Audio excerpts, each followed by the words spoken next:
दोस्तों, एक बार गुरुजी मालवा की यात्रा करते हुए एक गांव में जा पहुँचे। उसे गांव का नाम कोट धर्मू था।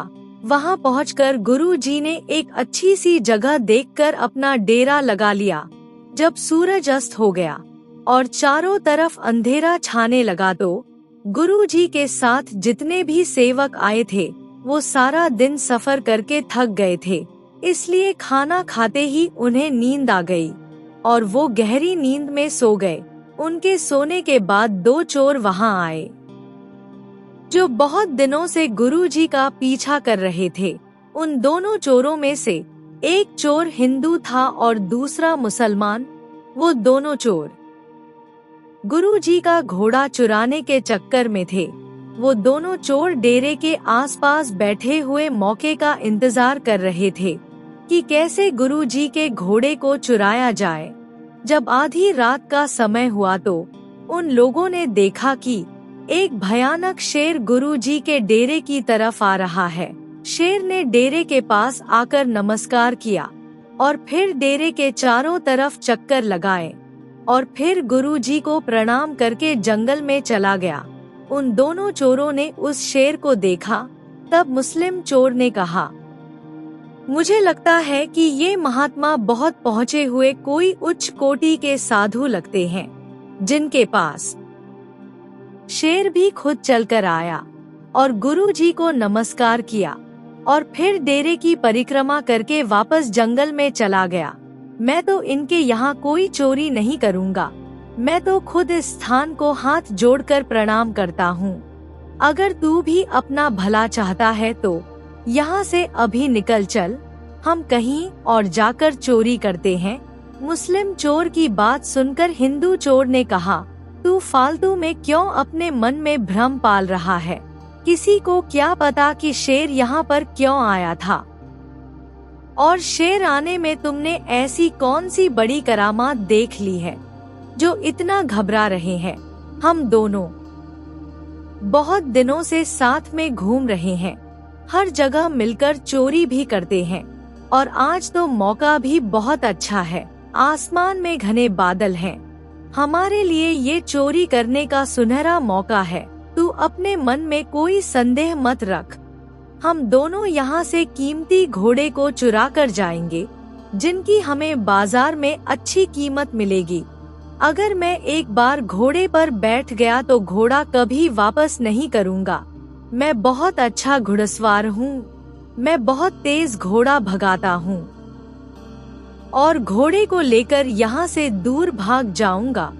हिंदू चोर के बहुत कहने पर भी मुस्लिम चोर ने उसकी बात मानने से इनकार कर दिया और उसने वहीं से हाथ जोड़कर गुरुजी को प्रणाम किया। वो इस चीज को गलत समझकर अपने घर वापस चला गया। उसके जाने के बाद भी हिंदू चोर वहीं पर बैठा रहा। जब आधी रात बीत गई तो वो किसी तरह छुपता छुपाता घोड़े के पास पहुंच गया। उस समय धीरे धीरे बारिश भी शुरू हो गई थी। बारिश के कारण चौकीदार भी वहां से उठकर सुरक्षित जगह पर चला गया। हिंदू चोर को ये मौका बहुत अच्छा लगा। उसने घोड़े को खोला और उसके मुंह पर लगाम डालकर उस पर बैठ गया और घोड़े को दक्षिण दिशा की तरफ भगा दिया। जब वो डेरे से आगे निकल आया, उधर डेरे में गुरुजी ने फरमाया कि घोड़े की रखवाली करने वाले, तू जाग रहा है या सो रहा है? घोड़े के अस्तबल से कुछ आवाज आ रही है। जल्दी से जाकर देखो कि वहाँ पर घोड़ा खड़ा है या नहीं। चौकीदार ने गुरुजी की आवाज सुनकर आंखें खोली और अस्तबल में जाकर देखा। उसे वहाँ पर घोड़ा नजर नहीं आया। उसने तुरंत आवाज लगाई कि गुरुजी, किसी चोर ने घोड़ा चुरा लिया है। अभी थोड़ी देर पहले बारिश शुरू हो गई थी, इसलिए मैं बारिश से बचने के लिए सुरक्षित जगह पर चला गया। इस बात को अभी थोड़ी ही देर हुई है। चोर घोड़ा लेकर ज्यादा दूर नहीं गया होगा, लेकिन मैं तो ये जानता हूँ कि किसी बेवकूफ ने ये बुरा काम किया है। उसने गुरुजी की महिमा नहीं जानी। उसने अपना लोक और परलोक दोनों खराब कर लिया है। फिर उसने हाथ जोड़कर गुरुजी से कहा, गुरुजी, अब आप ही अपनी ताकत से अपना घोड़ा वापस लेकर आओ और चोर को कड़ी सजा दो। अगर आपने उसे कड़ी सजा नहीं दी तो इस तरह तो यहाँ के लोग रास्ता रोककर हमारा सभी सामान छीन लेंगे। आप हर तरह से सजा देने में समर्थ हो। अगर आपने इस चोर को कड़ी सजा नहीं दी तो ये अच्छी बात नहीं है, क्योंकि अगर हमने उसे इस बार छोड़ दिया तो वो कल या परसों रात को फिर आ जाएगा और हमारा कोई और सामान भी चुरा कर ले जाएगा। गुरुजी ने उसकी बात सुनकर उसे धीरज बंधाया और कहा, जिसने भी ये बुरा काम किया है उसे सजा जरूर मिलेगी। फिर गुरुजी ने अपनी दूरदृष्टि से देखा और कहा, वो चोर घोड़े को दक्षिण दिशा की तरफ ले गया है। तब चौकीदार ने कहा, गुरुजी, इस समय अंधेरा बहुत है और बारिश भी बहुत हो रही है। इस समय अगर आप चोर को नहीं पकड़ना चाहते तो सुबह को जरूर पकड़ लेना। गुरुजी ने उसकी बात सुनकर कहा कि हमें पता है कि हमारा घोड़ा कहीं नहीं जाएगा। सुबह होते ही हमारा घोड़ा खुद ब खुद हमारे पास वापस आ जाएगा। गुरुजी के मुख से ये वचन सुनकर लोग सब्र करके बैठ गए। उनमें से कुछ ऐसे नए शिष्य भी थे जिन्हें गुरुजी के ऊपर पूर्ण विश्वास नहीं था। इसी कारण वो चिंता के मारे रात को सो भी नहीं सके और पूरी रात जागते रहे। जब सुबह का समय हुआ तो गुरुजी ने अपने सेवकों को इशारा किया। गुरुजी के सभी सेवक उनका इशारा समझ गए और दौड़कर एक जगह पर पहुँचे। वहां पहुंचकर उन्होंने चोर को देखा जिसने घोड़े की लगाम पकड़ी हुई थी। गुरुजी के सेवकों ने जाकर चोर को पकड़ लिया और उसे मारने लगे। चोर ने कुछ नहीं कहा बल्कि चुपचाप खड़ा रहा।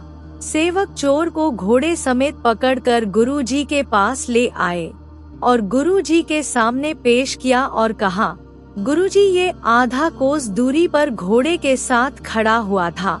लगाम इसके हाथ में थी और ये वहाँ से भी भागने के चक्कर में था, क्योंकि ये घोड़े को अपने घर ले जा नहीं सकता था। अपने सेवकों के मुख से ये बात सुनकर गुरुजी ने चोर से कहा, तू सच सच बता कि तू किस वजह से घोड़े को अपने घर लेकर नहीं गया और सुबह होने तक हमारे डेरे के नजदीक ही क्यों बैठा रहा। गुरुजी की बात सुनकर चोर ने पूरी बात बताई और कहा, गुरुजी, हम लोग 2 आदमी थे। मेरे साथ एक मुसलमान भाई था, लेकिन उसने आपके डेरे में कुछ ऐसा देखा कि जिससे वो बहुत डर गया और डर के मारे मेरा साथ छोड़कर भाग गया। जाने से पहले उसने मुझे बहुत समझाने की कोशिश की, लेकिन मैंने उसकी एक ना सुनी और आपके घोड़े पर लगाम डालकर उस पर बैठ गया। लेकिन मैं अभी घोड़े को लेकर थोड़ी ही दूर गया था कि मुझे रास्ते में नजर आना बंद हो गया। मैं बिल्कुल अंधा हो गया। मुझे कुछ भी नजर नहीं आ रहा था और ना ही ये समझ पा रहा था कि मैं अब कहाँ जाऊं।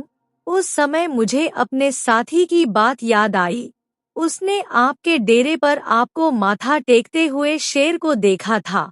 वो मुसलमान था। शेर को माथा टेकते देखकर उसने मुझे बहुत समझाया था और ये भी कहा था कि गुरुजी एक पूर्ण सद्गुरु है जो ईश्वर का संदेश फैलाने के लिए धरती पर आए हैं। हमें यहाँ पर चोरी नहीं करनी चाहिए, लेकिन मैंने उसकी बात नहीं मानी। जब मैंने उसकी बात नहीं मानी तो वो अपने घर चला गया। जब मेरी आंखों की रोशनी चली गई और मैं बिल्कुल अंधा हो गया, तब मुझे अपने किए पर बहुत पछतावा हुआ और मैं बिना आंखों के आपके पास आने की कोशिश करने लगा। लेकिन अंधेपन के कारण मुझे दिशा का ख्याल नहीं रहा। जब मुझे कुछ नजर ही नहीं आ रहा था तो मैं कैसे आपको ढूंढता। जब मुझे कुछ भी नहीं सूझा तो मैं सब कुछ भगवान के ऊपर छोड़कर यहीं पर रुक गया। जब सुबह हुई तो आपका शिष्य यहाँ पर आ गए और उन्होंने मुझे पकड़ लिया। और जब आप आए हो तो आपके प्रताप के कारण मेरी आंखें भी वापस आ गई है और अब मैं सब कुछ देख सकता हूँ। आपके दर्शन करके मैं धन्य हो गया हूँ। फिर चोर ने गुरुजी से कहा कि गुरुजी, मैंने बहुत बड़ा पाप किया है। मेरी मंद बुद्धि ने मुझे रास्ता भटका दिया था। मैं आपके प्रताप को समझ नहीं सका, आपकी महिमा नहीं जान सका, जिसके कारण मुझसे इतना बड़ा गुनाह हो गया और मैंने गुरु घर में चोरी की। फिर चोर ने कहा, गुरुजी, मैं मानता हूँ कि मैं एक चोर हूँ और मैंने आपका घोड़ा चुराया है। गुरुजी, आप मुझे कोई भी सजा दो, मैं भुगतने के लिए तैयार हूँ। चोर की बात सुनकर गुरुजी ने कहा, जब तूने अपनी गलती मान ली है और उसकी सजा भी भुगतने के लिए तैयार है तो इसका मतलब तुम्हें अपनी गलती पर पछतावा हो रहा है। फिर तुम्हें सजा देने का क्या फायदा? जा, मैंने तुझे बख्श दिया, अब तू अपने घर चला जा।